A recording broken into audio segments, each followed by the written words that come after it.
Hai, halo kawan-kawan tercinta catur dan selamat datang kembali di Narojazz Channel. Kali ini saya ingin mengajak kalian belajar, khususnya yang belum tahu banyak soal kemampuan kuda dalam catur. Saya ingin katakan hal yang sejujurnya, jika kuda adalah perwira yang sangat sulit untuk dikendalikan. Jika dipegang oleh pemain yang pandai mengendalikannya, dia tentu akan sangat berbahaya. Namun, jika dipegang oleh pemain yang nggak terlalu ngerti prinsip pada kuda, saya bisa menjamin dia akan menjadi perwira yang sangat lemah. Untuk itu saya akan mulai dari yang mudah-mudah terlebih dahulu, tapi tentu akan berguna buat kita semua. Poin 1, cakupan atau area serangan pada kuda. Nah, di poin ini saya nggak akan banyak bicara karena saya rasa udah umum. Pasti kalian juga udah tahu jika kuda yang berada di tengah papan akan mempunyai area serangan yang lebih banyak daripada kuda yang berada di pojok. Ya, sesimpel itu kok. Lanjut saja. Poin 2, blind spot atau titik buta pada kuda. Guys, kalian perlu tahu jika kuda itu juga punya titik buta. Pertanyaannya, apa kalian tahu itu di mana? Jawabannya adalah di dua petak diagonal kuda tersebut, guys.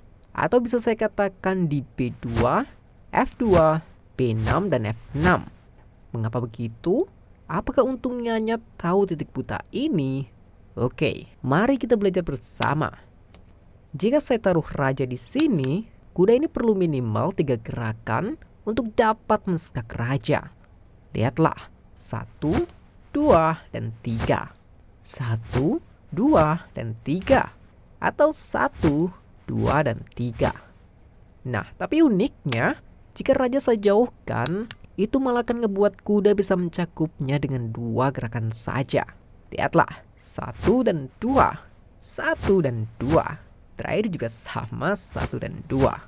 Jadi sampai di sini mulai paham ya, kenapa 2 diagonal dari kuda tadi disebut titik buta pada kuda.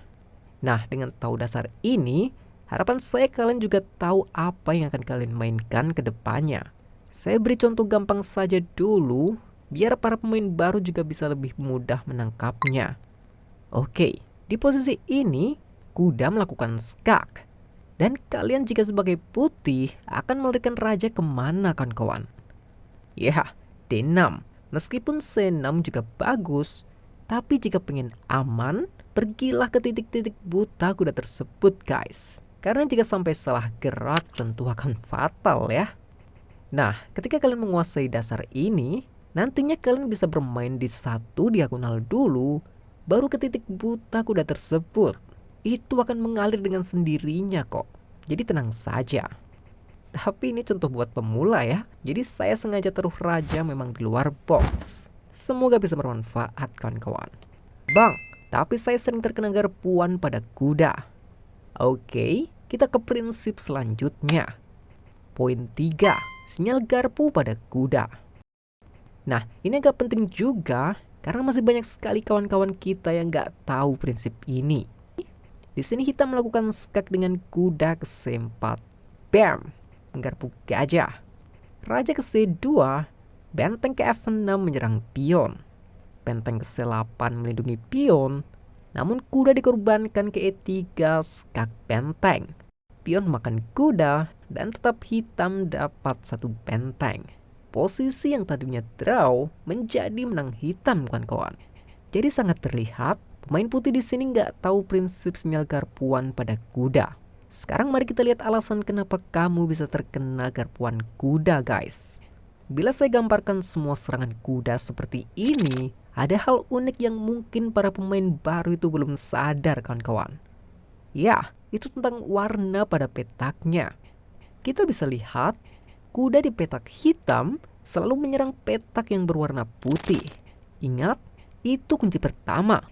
Saya ulangi sekali lagi, kuda di petak hitam akan selalu menyerang petak yang berwarna putih. Nah, jadi otomatis ini kebalikannya ya. Jika kuda berada di petak yang berwarna putih, maka dia akan selalu menyerang petak yang berwarna hitam. Oke, jadi sebenarnya kuda itu hanya bisa menggarpu perwira atau apapun yang hanya berada di petak yang warnanya sama kan kawan. Dan jika masih bingung, saya akan buat contoh lagi. Perhatikan ini. Benar bukan? Kuda itu hanya bisa menggarpu pada warna-warna yang sama. Lihat, semua hitam kan? Atau misal saya pindahkan pura-pura ini di petak yang berwarna putih. Jelas kan? Kuda nggak akan bisa menggarpu perwira apapun. Sampai di sini paham ya? Jadi kalian nggak perlu khawatir atau ketakutan menghadapi kuda. Dengan paham prinsip sinyal garpuan pada kuda, kita bisa lebih nyantai nih sekarang. Oke, misal di sini putih memainkan kuda keempat skak. Biasanya yang mikirnya lama ada dua tipe. Pemain profesional yang mikirin kelanjutan ending, atau kedua adalah pemain yang kurangnya pemahaman teori. Dia hanya berpikir agar nggak terkena garpuan kuda. Nah, saatnya terapkan prinsip ini kawan-kawan. Lihat benteng kalian. Benteng di petak yang berwarna putih. Jadi kalau mau aman, kalian hanya butuh pindahkan raja ke petak yang berwarna gelap. Misal C7 atau W7. Dan jika kalian memilih memindahkan raja ke petak yang berwarna putih, yang artinya warna itu sama dengan benteng, berarti ada kemungkinan kalian bisa terkena garpuan kuda ini. Oke, C6 masih aman. Kuda nggak bisa menjangkaunya. Tapi lihatlah semua petak putih selain itu. Semua bisa terkena garpuan kuda kawan-kawan. Cukup jelas ya. Nah, mungkin akan muncul pertanyaan baru. Bang, kenapa di C6 kuda nggak bisa menggarpu? Hey, saya baru jelaskan tadi, dua petak diagonal dari kuda adalah titik buta pada kuda kan? Jadi kuda perlu minimal 3 langkah hanya untuk melakukan skak. Terjawab ya. Nah, apalagi jika kalian suka bermain catur 1 menit, saya rasa tips ini akan sangat bermanfaat kawan-kawan. Karena kalian gak perlu mikir raja D5 efeknya apa, E6 atau E7 efeknya apa. Itu kayak terlalu banyak memakan waktu guys. Jadi dalam waktu yang mepet, kalian hanya perlu menaruh raja di warna yang berbeda dengan perwira kamu jika melawan kuda ya. Dan semoga kalian paham. Oke, kita ke poin 4. Raja dan kuda melawan raja dan pion. Kelas menengah pun saya rasa sudah tahu. Raja melawan pion seperti ini adalah draw atau remis. Diserang dari kiri, kuda ke kanan. Diserang dari belakang, kuda balik lagi. Dan diserang dari kanan, kuda ke kiri. Atau mau didiemin aja, kuda juga diem aja. Ya kalau pion gak mau promosi, dia akan tetap muter-muter aja gitu. Dan jika dia promosi, baru dimakan dengan kuda. Tapi ini berbeda jelas guys. Jika pion itu malah berada di pojok. Kenapa bisa begitu? Ya karena kuda jika diserang dari kanan, kuda nggak bisa request satu petak lagi di sini guys. Lompat jurang itu mah. Yap, kuda ke C7, raja makan kuda, dan pion berpromosi menteri lalu menang. Jadi tips ini berlaku jika kamu pegang kuda. Jangan biasakan melawan pion yang berada di pojok. Begitu juga sebaliknya. Jika kamu punya pion di pojok dan melawan kuda, usahakan sebisa mungkin dulu sampai pion kamu berpromosi kawan-kawan. Jangan mau diajak remis. Toh jika pion kamu tertangkap juga remis kok. Ya jika memang nyatanya remis atau draw, ya nggak masalah. Tapi jika ada kesempatan menang, kenapa nggak diusahakan dulu gitu? Oke. Ini langsung ke poin terakhir guys. Menggunakan kuda sebagai pertahanan terakhir. Nah, sekarang kalian lihat posisi ini. Engine populer terkuat, semua bilang ini adalah posisi draw setelah kuda ke C4 skak, lalu raja ke C3. Nah, bagaimana sekarang? Apa yang akan kalian mainkan jika bermain sebagai hitam? Memakan pion yang mana kawan-kawan? Yap, jawabannya adalah memakan pion di A5. Karena kita udah tahu, prinsip kuda bisa menahan pion di tengah saat promosi tadi. Tapi kuda belum tentu bisa menahan pion yang ada di pojok. Tapi oke lah, siapapun kalian, bagaimana jika kita simulasikan saja? Saya sebagai hitam dan kamu yang sebagai putih. Entah trik apa yang kamu gunakan, itu membuat saya blunder dan saya malah memakan pion di E3 guys. Sekarang bagaimana cara kamu mengalahkan saya di posisi ini? Ingat, ini adalah puzzle yang saya buat sendiri, untuk tingkat lanjutan. Jadi tolong jangan asal menjawab ya. Pause dan pikirkan dulu gerakannya. Yes, pion maju ke A6. Kamu yang menjawab selain itu sudah dipastikan draw dengan mesin ini kan kawan. Tapi yang jawab pion A6 saya masih belum menyerah. Saya mainkan kuda ke D4 skak. Sekarang di mana raja kamu akan bergerak? Atau mending ini buat belajar saja ya. Karena saya rasa banyak dari kalian akan terjebak di sini dan mungkin kalian memilih raja ke C4 ya. Ya, tapi besar kemungkinan pemain baru malah benar ngejawabnya dengan prinsip yang barusan saya sampaikan tadi. Raja ke B3 ke tempat titik buta ini kan kawan. Oke, tentunya kalian sering melihat para grandmaster bermain kan? Tapi sayang, kalian gak bisa melihat isi pikiran dan kalkulasi para grandmaster itu. Nah, biasanya di satu momen kita bingung ya. Kenapa mereka sangat lamanya untuk menggerakkan satu perwira saja? Ya, mari kita bongkar atau mensimulasikan kalkulasi dari grandmaster. Oke, di posisi ini, yang jawab raja D4 jelas salah. Itu adalah sinyal garpuan kuda. Setelah kuda ke C7, pion harus maju. Lalu kuda ke B5 akan skak pion. Baiklah, yang jawab raja D3 atau C2, saya sudah jelaskan tadi. Kamu menggerakkan raja ke petak yang warnanya sama dengan pion, yang artinya kuda akan ke B4 skak pion juga. Dan oke, sekarang ada 3 jawaban yang masih masuk akal. Nah, disinilah para grandmaster biasanya sangat lama mengkalkulasi dan memainkan gerakannya kawan-kawan. Pertama saya akan bahas raja ke C4 dulu, karena saya yakin tingkat pemula dan menengah akan terjebak memilih ini. Kenapa? Alasannya raja menyerang kuda sekaligus mendekati pion. Sangat masuk akal kan? Tapi di sini putih nggak peduli dengan taktik zugzwang atau tempo dan titik buta kuda. Bermain sebagai hitam di sini nggak simpel juga, tapi kalian harus kuasai. Pada prinsipnya, pertama kuda harus jaga tempat pion promosi. Kedua, jika kuda diserang, sebisa mungkin lakukan skak. Ketiga, jika kuda nggak diserang, mulai gerakan raja jika memungkinkan. Cukup ribet ya, karena ini prinsip tingkat lanjut guys. Lihatlah, kuda ini sedang diserang, jadi dia harus menghindar untuk melakukan skak. Tapi yang masuk akal ya, jangan ke E3 juga. Ya sebenarnya di sini ada 2 jawaban, tapi saya nggak akan bahas kuda E7 karena saya akan fokus pada prinsip dasarnya guys. Baik, kuda ke B6 skak.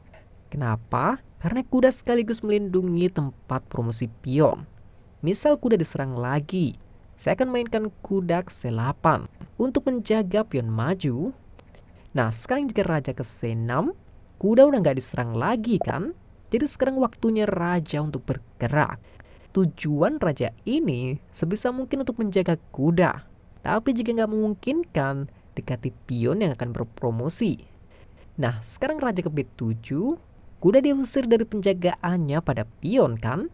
Jadi waktunya lakukan skak lagi.